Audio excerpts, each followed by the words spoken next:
Hi, I'm Nicole Palanjian with Stubbs & Bammer Luxury Group, and I'm sitting with my colleague, Erin Eakin. And we're local realtors to Orange County. The topic that we're going to discuss today are contingencies.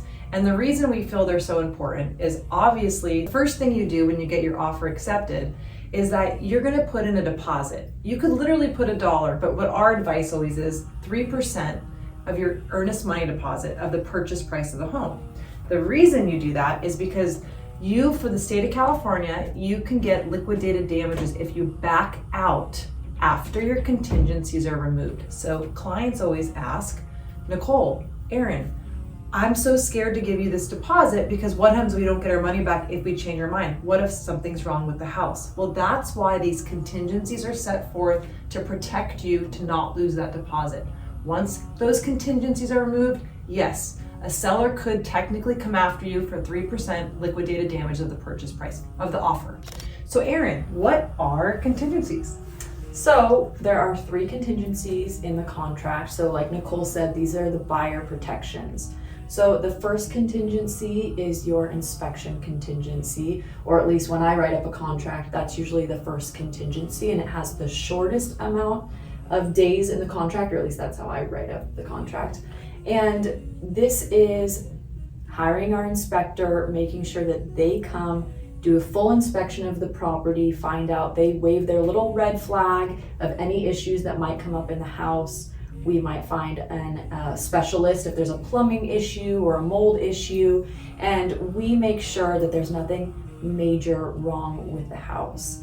And you get a full inspection report that you get to go through and decide whether you want to move forward with the house based on any damages that are there. And then also at that point, you can renegotiate based on any damages that are found in the house or items that you want fixed by a credit, or you can have the seller fix them as well. Yeah, so your physical inspection period, to sum it up, is you have a certain time frame that you get to decide whether or not you love the home, one, the way it looks in the daylight, dark, all the different times, and also through an inspection. And if there's something that's really alarming, like a foundation crack or something like that, you're able to back out within that period without losing your EMD. That's one of them. What's the second one? So your second one is your appraisal contingency. So that's a third-party appraisal who's assigned through escrow, and they come in and they appraise the house based on whatever value and comps, and they do a full, rundown of exactly what they, in their opinion, what that house is worth. So if your appraisal does not come in at the offer price, what are your options at that point? What does that contingency do for you? So you can renegotiate again and say, there's a $10,000 gap in, where we are in contract at and where the appraisal came at, because that's really going to be important for your loan contingency. So you can renegotiate and maybe lower the price, or you can back out. Yeah, and that's your contingency, right? You're protected that if the appraisal does not come in at your offer price, you have every right to back out of the offer, regardless of obviously, if you love the home, you want to figure out a way to stay in it, negotiate, get a lender to change maybe your down payment. But the point of this conversation is contingencies of how you can protect yourself. So you don't be locked in just because the appraisal comes in lower. So you can also back out at that point as well. Protection for you as the buyer. Yeah, and then your third is your loan contingency. So that's going to have to do with your lender and getting fully underwritten. But if you're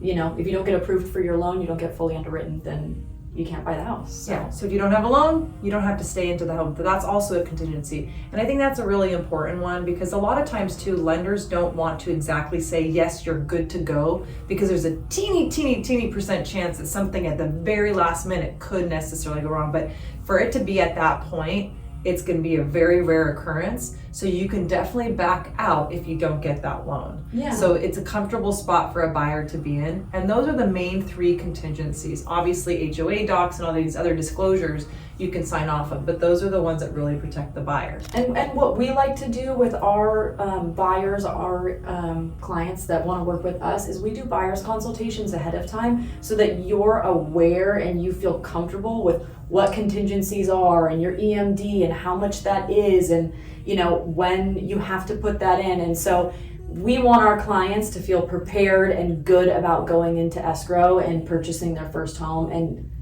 ideally ahead of time. Sure, absolutely. So I hope that this helped explain and put any anxiety at ease of when you put in a deposit, when your offer is accepted, and that's how you open escrows with your deposit, that you are protected, that you're not locked in until you sign off on those 3 major contingencies. If you have any questions, please reach out to us. Both of our contact information will be below.